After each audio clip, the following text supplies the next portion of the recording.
देखिए, जो परिस्थिति अभी चल रही है और न तो उनका राजद में मान्यता दी जा रही है जो वो चाहते हैं, और जहाँ तक एनडीए का सवाल है तो एनडीए में तो अभी जितनी सारी बातें आ रही है उससे उनका दरवाज़ा वहाँ बंद दिखता है। तो वैसी परिस्थिति में नीतीश कुमार क्या कुछ करेंगे, इसके लिए हम पीछे कुछ साल में जाते हैं। तो पिछले कुछ सालों में जो देखा गया है कि एनडीए के पार्ट थे, तो फिर इन्होंने कुछ बहाना बना करके चले आए महागठबंधन, ये अपना महागठबंधन में आ गए। और फिर जब महागठबंधन में आए तो तेजस्वी पर जो चार्जशीट हुआ, तो उस समय ये बहाना मान करके कि तेजस्वी पर चार्जशीट हुआ है, वो अपना स्थिति स्पष्ट करें, और नहीं हुआ तो फिर वो एनडीए के पार्ट के रूप में उन्होंने काम किया। तो आज भी स्थिति यही है कि आज तेजस्वी प्रसाद पर चार्जशीट ऑलरेडी हो चुका। उसके अलावे उनके परिवार पर और भी सारी बातें आई है जो आजकल आपने देखा है अखबार में। अब जो प्रेशर टैक्टिस है नीतीश कुमार का, वो प्रेशर जो देना चाहते थे राजद पर, तो राजद पर जो अभी सब चार्जशीट का मामला आया है, तो लगता होगा इनको कि शायद राजद के लोग अभी जैसे इनको मुख्यमंत्री का कैंडिडेट माने हुए हैं, समर्थन दे रहे हैं, तो समर्थन देते रहेंगे।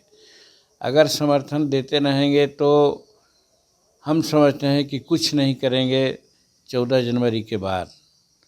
लेकिन अगर दबाव जिस तरह से लालू जी का है और राजद के लोगों का है कि 2023 में तेजस्वी को सत्ता सौंपेंगे, ऐसा आशा लगा के वो लोग चल रहे हैं, तो वैसी परिस्थिति में नीतीश कुमार किसी भी परिस्थिति में अपना पद को छोड़ने के स्थिति में नहीं है। तब उनके सामने एक विकल्प है 14 जनवरी के बाद कि या तो पलटी मारेंगे, तो पलटी मार करके एनडीए में जाना चाहेंगे, लेकिन एनडीए में उनका दरवाज़ा बंद है। तो शायद उनको ये भी एक विकल्प है कि न एनडीए में जाएंगे न राजद में रहेंगे, वो स्वतंत्र रूप में पार्लियामेंट के साथ चुनाव लड़ाने का बात करेंगे और असेंबली भंग कर सकते हैं।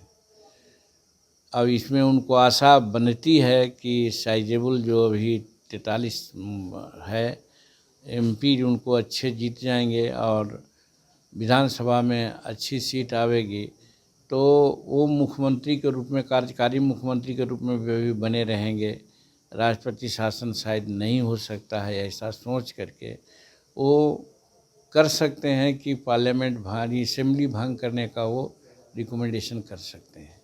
और वैसी परिस्थिति में उनके केयर टेकरशिप में चुनाव होगा तो शायद उनको फ़ायदा हो, ऐसा वो समझ सकते हैं। लेकिन यहाँ पर एक बात आती है कि जैसे ही असेंबली वो भंग करेंगे तो समय 1.5 वर्ष का है।